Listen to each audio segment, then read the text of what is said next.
Donc nous avons rencontré les dirigeants de Socopa Port, M. Meyer, responsable port au niveau du groupe Bigard, et puis les responsables de site de Socopa Évron, pour parler de la conjoncture porcine. Nous voulions savoir pourquoi les cours étaient si bas, quels sont les devenirs des cours.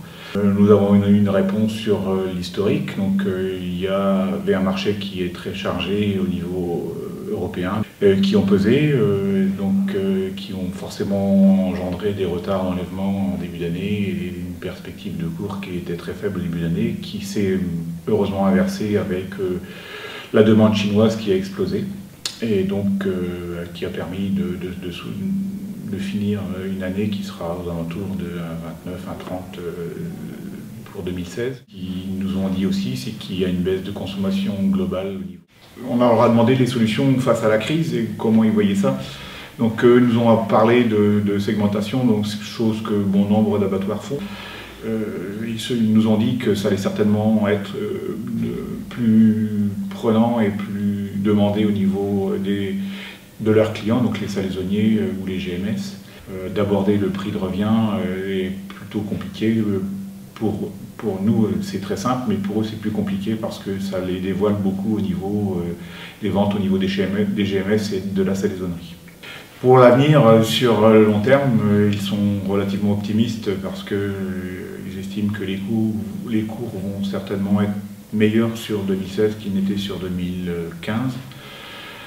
Ils se trompent peut-être pas beaucoup parce qu'il y a une baisse de production importante. La grosse incertitude, elle est sur l'évolution de la consommation en France et sur les gains au niveau du marché intérieur.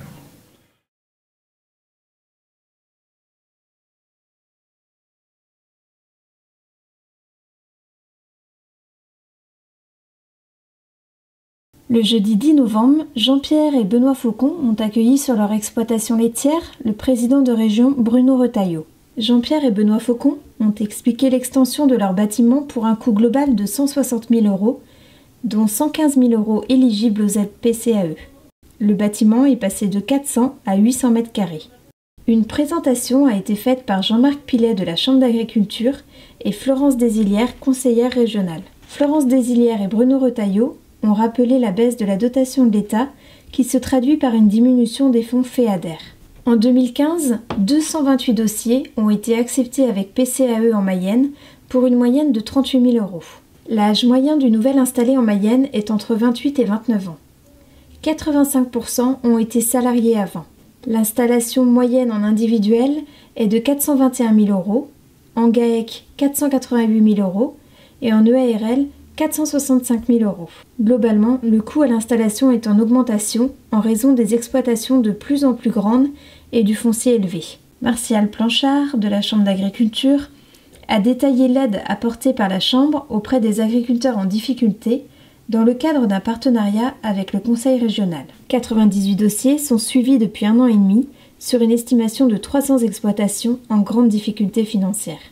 L'appel a été lancé par Stéphane Guillouillet, président de la Chambre d'agriculture, pour que les exploitants n'attendent pas le dernier moment pour avertir la Chambre sur leur situation financière. Avant de partir, le président de région a annoncé la présentation du plan régional pour l'agriculture et l'agroalimentaire le 2 décembre prochain.